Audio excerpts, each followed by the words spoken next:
Can you hear me? I can hear you. Okay. Yeah, it's nice to chat with you about your race. You made a quite a national splash, making it through your primary with an army of volunteers, and it inspired a lot of people. I've been talking to a lot of candidates around the country, and your primary has resonated with a lot of folks. So, thank you for being an inspiration in that regard. So far. Can you talk about, I guess the power of volunteers and that message that you have, which is listen before leading? That is how we started. We informed a platform based on the peoples of Tennessee voices. Those narratives we collected to inform a platform. So each sentence, beyond the main points that are on the first part of the issues page, it actually connects to someone's narrative across the state of Tennessee. So when you see what metal, it's not just Medicare for all, but making sure that it's patient centered, that the health outcomes drives the dollars, along with patient experiences, and having all the things that a person needs as far as mental health services, paying for adaptive equipment for people with disabilities, and so much more. Great. Yeah, it's amazing. And you're a grassroots. You do not campaign. You do not take corporate PAC money. So I'm going to mention your website several times here. It's marquitabradshaw.com. She could use our donations. We're in the home stretch here, but maybe at this point, volunteering would be more effective. I don't know, but you have a mechanism to people to make calls and phone bank and send texts and so forth. So go check out marquitabradshaw.com and get involved. And let's help her, sort of run through the finish line on this. I want to ask a little bit about your background because you have a long history of activism, particularly focusing on the environment, which I think is really powerful. And you're a full-throated endorser of the Green New Deal. Can you talk about, what that the story of you growing up in the Superfund site and how that activated you into public organizing and activism and so forth? Well, I grew up in South Memphis, and down the street was a Superfund site, not just any a national priority list Superfund site full of chemicals made to kill people and plants very effectively. Mm. And that was what drew me into the political system beyond voting. I worked with my family, my community, and went door to door organizing with my mom. And then when my sisters and I really got involved is when we started Youth Terminating Pollution, where children were getting involved in the environmental policies and how it was shaping their lives. And so at that time, it was pretty revolutionary to have a youth group with a parent organization. Something like, so I guess we would be like the Sunrise Movement before the Sunrise Movement. Yeah. Uh, and so we were able to take children and show them how to hold their government accountable, even though that they could not vote yet. I was the oldest one in college, and all the rest were in high school and elementary school. And so we came together and we found the power of people. And once you learn that people are powerful when they come together, those are the tools that you need to address anything when it comes to shaping our communities. We we were just ordinary people who didn't want our community to be sick and who didn't want our community to die from the pollutants. And when you look at what happened in our community, it was environmental racism. We have 1,100 Superfund sites in the state of Tennessee, national priorities list, active, and archive. Wow. And when you look at, we have 95 counties, and when you look at one city called Memphis, Tennessee, you have 220. That's Wow. the disparities. When you look at Morristown, based on their population and how much pollution they receive, they have overburdened because of their population. And so environmental racism is when black, brown, indigenous, and poor white communities experience environmental policies enforced differently. And I know what it feels to be let down by your government, and I also know what it feels like to fight big money. Our military is funded the best in the world, right? Mm, It's just so happened that we ended up with a waste in our neighborhood because some people were just not watching. And I don't want anybody else to feel that way. So an environmental justice principle is that you lead by listening, and you have to include people's voices that's closest to the pain. right. Yeah, and it's not that somebody wasn't watching. It probably was placed there deliberately, right? You know, because of the community, right? It's disproportionate. Like you said, there's a racist component to it. It's ubiquitous, even if we don't see it on the surface or for years to come, right? You won't find many super fun sites in Beverly Hills or whatever, right? Right. And so basically, no one was watching out for us, like so Right, many other right, communities that are marginalized throughout the state of Tennessee. And so, right. what I've been doing is bringing those communities together through a grassroots network of volunteers. It was a strong foundation that has been building momentum to where we are now contacting 300,000 voters a day, and we have covered already our universe, and we've contacted over 1.5 million voters, and we have 1.1 million registered voters, new registered voters in the state of Tennessee, which is very exciting. Those are people who are owning their political process for the very first time, and we're inviting them to become Bradshaw voters. So if you know anybody in the state of Tennessee, give them a call and tell them the reasons why they should vote for Marquita Bradshaw. And also, you can go to marquitabradshaw.com to sign up for any type of volunteer shifts. If you're not in the state of Tennessee, we take volunteers from all over, and you can dial from your call from your couch and also text from your couch. This lady was showing me the other day a video how she was text banking with two different devices, and she tagged me on it. But I met her out on a campaign trail, so I'm actually going out to voters and meeting them where they are, because I know this: there are some places that don't have cell phone reception or broadband reception, and they need to know that I'm here to represent them and that I'm going to fight for their families just as it was my family. Amazing. Yeah, that's great. And again, you don't take corporate PAC money, so you're up against big money with the Republican challenger, and I'll talk about how terrible he is in a second. But marquitabradshaw.com. Please go make a donation. You're endorsed by Bernie Sanders, Elizabeth Warren, Cori Bush, Sunrise Movement. I love that you said you were Sunrise before there was Sunrise. That's awesome. Nashville Musicians for Change, which is an interesting endorsement, and I want to ask about that a little bit. Matriarch DSA. I heard Sarah Silverman retweeted you. Snoop Dogg gave you a thumbs up today. You got a lot of people pulling Wow. for you, right? I missed the So Snoop Dogg when my team told me about that. That's pretty amazing that we got so many people who are interested in the political process, and that's what's so amazing is that yeah, this is an exciting time. I really don't want to talk about the other person because I actually ran into him and I didn't know who he was. But that's not what the issue is about. The issue is right. about serving people. And that's what I've been focusing on the whole race, and making sure that people know that I am here, I am listening, and that the whole platform is built around building healthy and safe communities where people live, learn, work, worship, and recreate.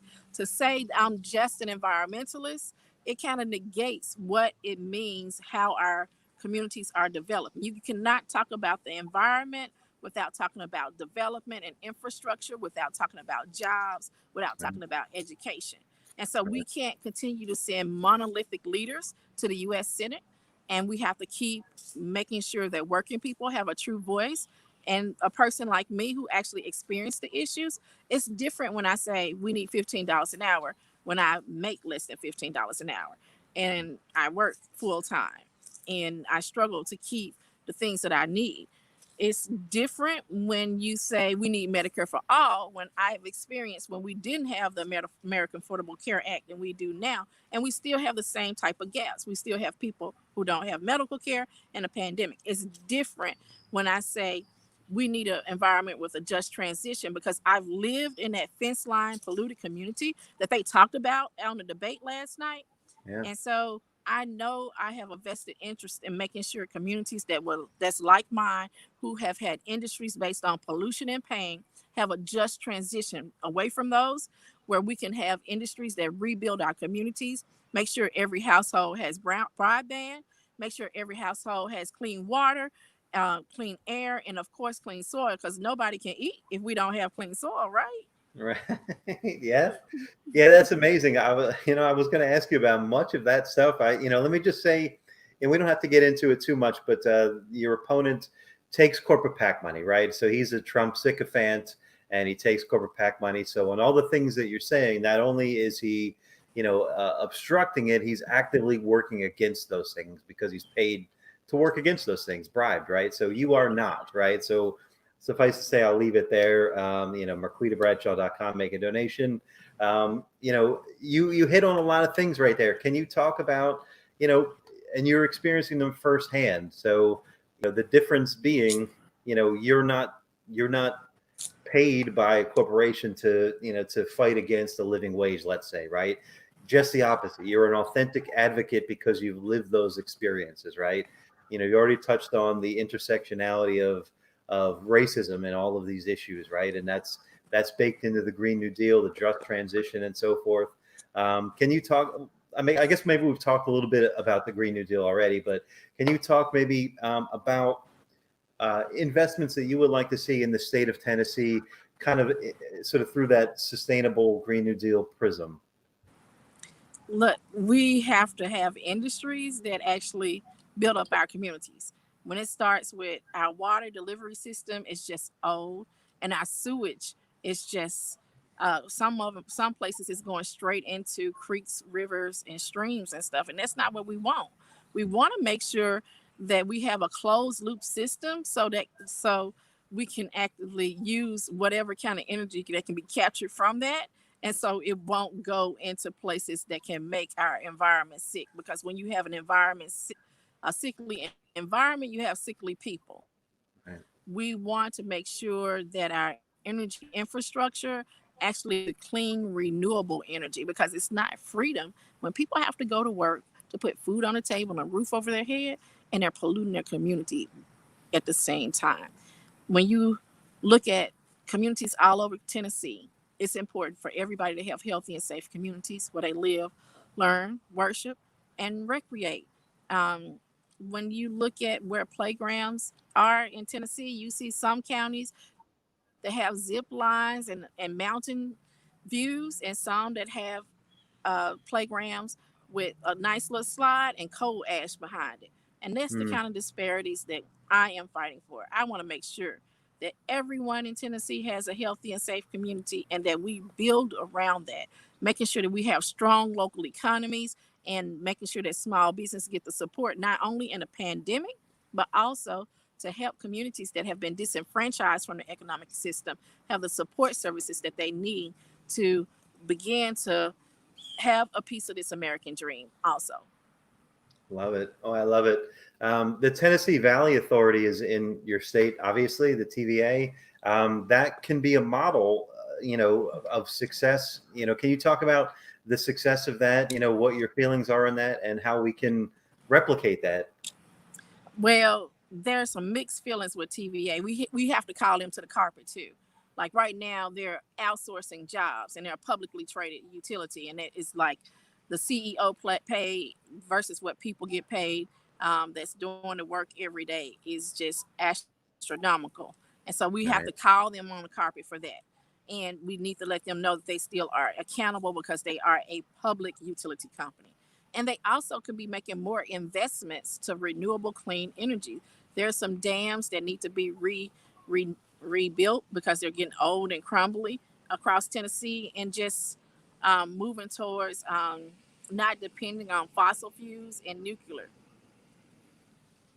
Right. Yeah, great. How about small towns, rural areas? You mentioned Medicare for all. What would Medicare for all mean for, say, rural Tennesseans that don't have access to a hospital or long-term care, or they have to travel far? The one thing that it means is that, first of all, access by location, that people will actually have access by location, because you can drive through 10 rural counties in certain parts of Tennessee and you not have a healthcare facility, Mm. and there's a limited amount of doctors in those places. So making sure that we build out our healthcare system where it serves all of Tennessee, that's what's important. We cannot do that without a universal system, and it's just time for us to move forward and start letting those other people say that there's boogeyman in healthcare and scare people from having these conversations about what it would look like having patient-centered healthcare where the health outcomes actually drive the dollars based on people's health and their experiences of being healthy and not just sick. Yeah, yeah, and that, the ads against you are almost caricaturish, right? Where they're fear mongering socialism, ooh, doing all that stuff, right? But the thing about Medicare for all, and this is it actually gives you the freedom of choice. They often frame it as government run healthcare, which it is not. It's not the NHS. It is a single payer system that you're advocating for. Can you talk about that and maybe the challenges of getting that message to land as you're out, talking to constituents? Well, we have seen in the past where agencies have become federalized, right? Uh, like there was a time where you had different security companies in the airport, and now it's a whole actual federal agency, the Transportation Security Authority, right? Mm-hmm. So that's not really scary. We've seen that happen before. So just imagine that happening in healthcare and how effective and efficient it would be for all people to have access to affordability so they don't have to file bankruptcy like I did if they had an 80/20 plan and able to maintain, making sure people can stay healthy. Because right now, if you can't go to the doctor in a pandemic, that means that people get sick and they die. Right, right. Yeah, we're only as healthy as the least insured during a pandemic, right? Absolutely right. Yeah. How about the COVID response? I mentioned the National Musicians for Change. I know, I'm not sure I've heard you talk about this, but there's this effort to save our stages, right? And I'm sure that in Tennessee, I think of Nashville, I think of Memphis. They have a vibrant musician community, live venues, and so forth. What's your opinion, or what's your position on how to protect those during this COVID? Make sure that they don't go under during the pandemic. Well, it's just like all the industries now that are strained. Right now, we're seeing small businesses, even some musicians that are leaving the profession forever Yeah. because of the pandemic and trying to be able to provide for their families. And some businesses have seen such a strain that they're closed for now on. And that's not what we want to see.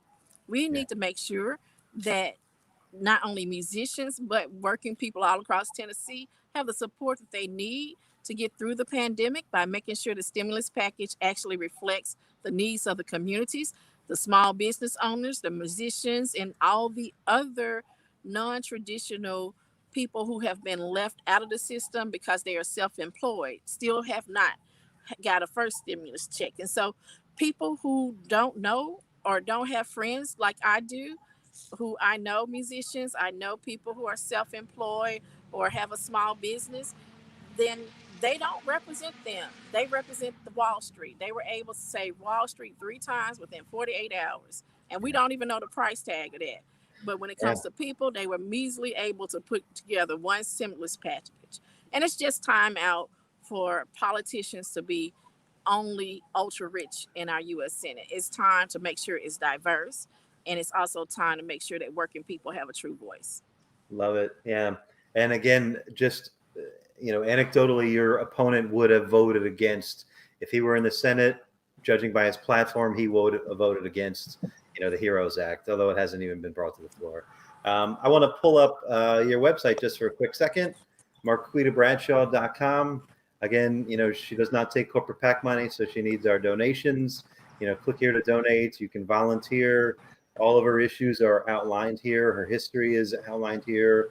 Family history. It's amazing. So go check out marquitabradshaw.com. And since I'm here, I just wanted to show there's a video kind of playing in the background here. This is just a slightly fun thing. You recently did some skydiving, which is just insane. I'm not going to play the video. Go check out her Twitter. But I mean, it's playing behind here. What was that like? That's some craziness. I would never do that. So it was just as scary as entering politics for the first time. You have to take a leap of faith, and that's what it was all about. Being symbolic of me in this process for over a year, and starting to file my FEC papers with only $2 and some change in my personal checking account. And so just wanting people to know that they should believe that Tennessee is a battleground state, and we will win and secure this U.S. Senate seat for working people. And I'm Marquita Bradshaw. I think we have to go soon, and I can't wait to be the next United States Senator for the great state of Tennessee. Go to the website, marquitabradshaw.com, volunteer, and donate, and get involved. Love it, love it. Thank you for taking some time to chat with me. I'm going to close with your campaign ad. Good luck on November 3rd. And, thank you for running. Thank you for inspiring other people. You don't know the impact that you have, right? So thank you heretofore. Godspeed on November 3rd, marquitabradshaw.com. Call everyone you know in Tennessee, donate, volunteer. Let's get Marquita, winning this seat on November 3rd. Thank you. Good luck. I hope to talk to you and call you Senator in the future. Thank you. Have a wonderful day. And thank you so much, Eric Miller, for inviting me. Thank you. I grew up in South Memphis, next door to my great-grandmother, in a community full of friends and family surrounded by love. It was a thriving community of small businesses. It was about 17 schools, and we lived down the street from a military landfill. We noticed that the people that we love, like my great-grandmother, Madia, her friends, and other family members, started dying at alarming rates. My mother started a nonprofit, and my sister and I worked with her to cause awareness about what it meant to live down the street from a military landfill that was a National Priority List Superfund site. Ever since then, when we noticed that children were being affected, I've been on the front lines fighting with my family for what's right. When I look at the U.S. Senate, it doesn't represent people like me with experiences like mine. And I'm running because hardworking people deserve a voice in the U.S. Senate that represent our experiences that we're living right now. Bad policy means life or death to people. Tennessee needs a leader that has lived experiences that people are experiencing every day. People should vote for me because I started this platform by listening to voters. Now more than ever, we need Marquita because we need more people in Congress focused on environmental issues and environmental justice.